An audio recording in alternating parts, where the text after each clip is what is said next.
Today I'm going to give you 5 of my own personal health and fitness hacks to help me stay lean in my 50s. And no, it's not the same old stuff I always talk about on Instagram and TikTok.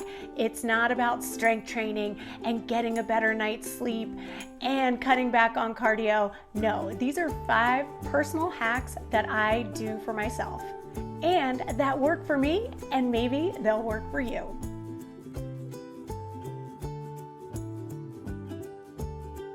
Welcome to Boom 50 Fitness. My name's Regan, and this channel is all about health and fitness in your 50s and beyond. Right around the time I turned 50, I started noticing some little changes in my body with how it felt and also how it looked. And so what I did was make some minor changes to my lifestyle that have really made a difference.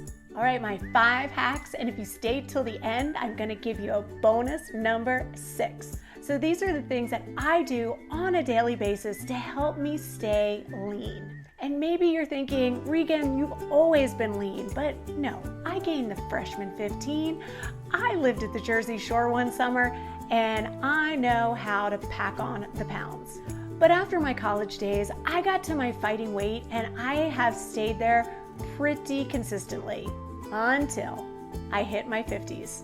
I was kind of a late bloomer when it came to menopause, so some of you out there may have noticed some major changes earlier, but for me, it was pretty much when I hit 50.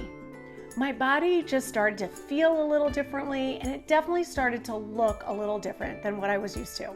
So I made these few changes, some of them more recent than others, but these changes have made a big difference for me. And all of them have something to do with nutrition, except that bonus one that I'm gonna give you at the end. So let's jump right into it. But first, I need to start by saying I am not a nutritionist or a doctor. I am a personal trainer with a degree in exercise physiology with a strong emphasis on nutrition. Okay, number 1, I only allow myself carbs once a day, unless they come from fruits or vegetables. For me, there's no more of having a turkey sandwich at lunch and then having pasta for dinner. I really try to limit my carbs. And you know, on this channel or on any of my social media accounts, I talk about having balance and not taking out the things that you love. And so I am not no carb, but I am low carb. And the low carb lifestyle is really working for me. I mentioned pasta, which is one of my favorites, but I also love pizza and burritos and all those yummy things. And I'm not going to deny myself of those, but I only eat those kind of things on occasion. So if it's a Friday night and we're ordering pizza in, you can bet your bottom dollar that I will have eaten really healthy the rest of the day. My breakfast, my lunch, my snacks.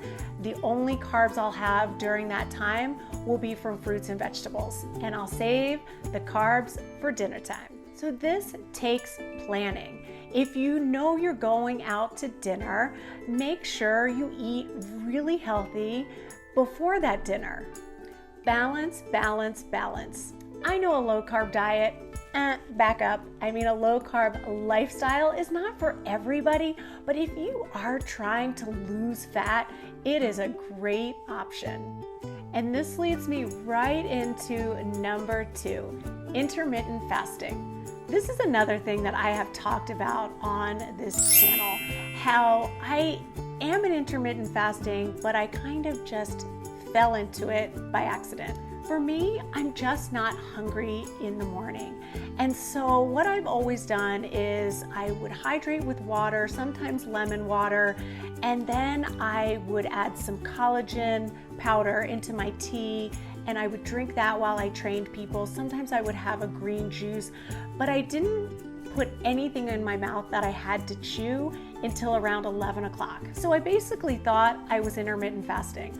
But I quickly learned that anytime you put anything with calories into your mouth, even if it's a liquid, that breaks your fast. So I thought, why not? Let me give this intermittent fasting a shot. Because really all I had to give up was a green juice and my collagen protein powder. I do not do a strict fast. I basically break my fast at 10 a.m. and then I restart that fast around 7 o'clock. I know a really popular one out there is the 16-8 rule, where you eat for 8 hours and then you have a 16-hour break. And mine is basically 9:15, and that's what works for me. There are a couple things that I do when I first wake up in the morning that do not break my fast, and that leads me into number 3. I drink apple cider vinegar. But what exactly is apple cider vinegar? Well, it's a fermented juice of crushed apples. It contains acetic acid and also B vitamins and vitamin C. I'm not going to go into all the great benefits of apple cider vinegar, but what it does is it creates a higher satiety level, so that feeling of fullness or being satisfied. The video that I put up last week was about, instead of doing Ozempic, trying apple cider vinegar. Apple cider vinegar, if you buy it organic and unfiltered, has a ton of health benefits. And if fat loss is something you're interested in, you might want to give apple cider vinegar a shot. Evidence has shown that besides aiding in weight loss, apple cider vinegar can lower cholesterol, it can stabilize blood sugar levels, and it can actually alleviate some of the symptoms of diabetes. And if you go the ACV route, you won't have to worry about muscle loss unless you go into a really, really strong and strict caloric deficit. And you probably won't have to worry about gaining the weight back like you do with Ozempic. So if you take it first thing in the morning, you may notice that you're just not as hungry throughout the day. And the way I take it is I just put a tablespoon in water, mix it up, gulp it down. And it does not taste great, but it gives you that little kickstart to start your day. So let's get the buzz around apple cider vinegar instead of Ozempic. Okay, are we on number 4? Well, if we are, it is sugar. I have cut out sugar. Yep, I thought I was addicted, so I cut it out completely to see how I felt.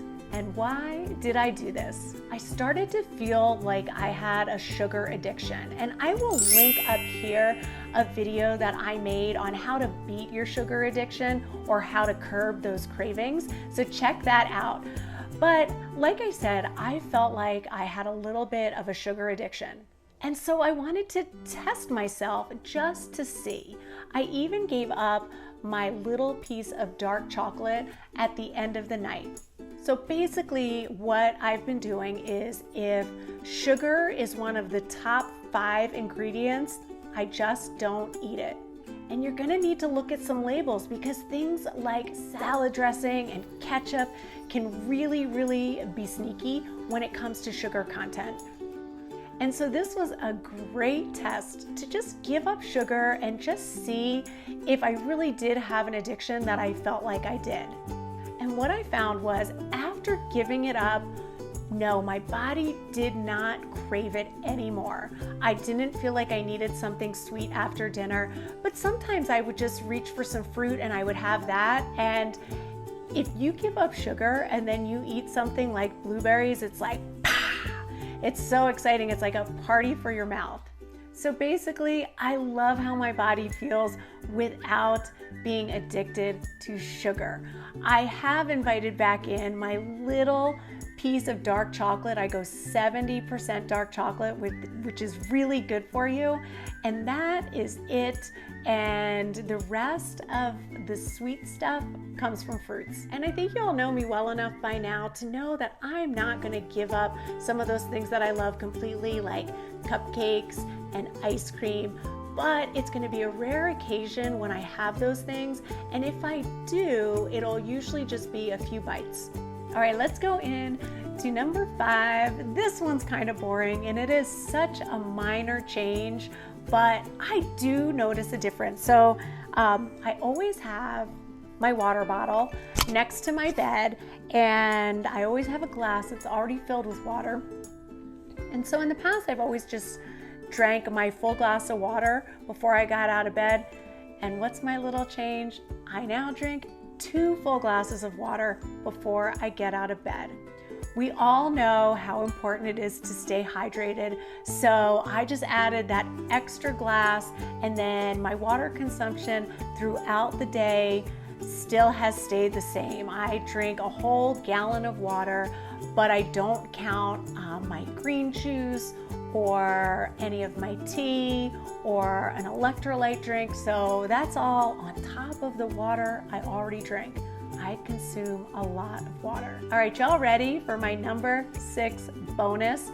This is another hack, but I have a lot of other ones, so let me know in the comments below if you want to know more of my health and fitness hacks. But the last one I am going to give you today is I walk 10,000 steps every single day. This is not something that I used to do, but when I closed my spin studio down, it was something that I added to my strength training and my spinning that just made me feel really good. And why is 10,000 steps the magic number? It's actually not a magic number. In fact, I heard it originated from some wellness program in Japan, and they made 10,000 steps to be the number that you reach for on a daily basis. And I know some of you out there are thinking, every day? Yeah, every day. It makes me feel so good. And if you are on a little fat loss journey, I would suggest having 10,000 steps a day be your bare minimum. Rain or shine, I get out there and I just do it, and even on the days where I don't really feel like doing it, I do it and I always feel better. I hope you enjoyed this video with these little health and fitness hacks that I have added into my routine. Let me know in the comments down below if there's something you would add to this list, and if you want more of my health and fitness hacks, let me know. I've got a whole bunch for you. Thank you so much for joining me today. My name's Regan, and this is Boom 50 Fitness, your new BFF. I'll see you next Thursday.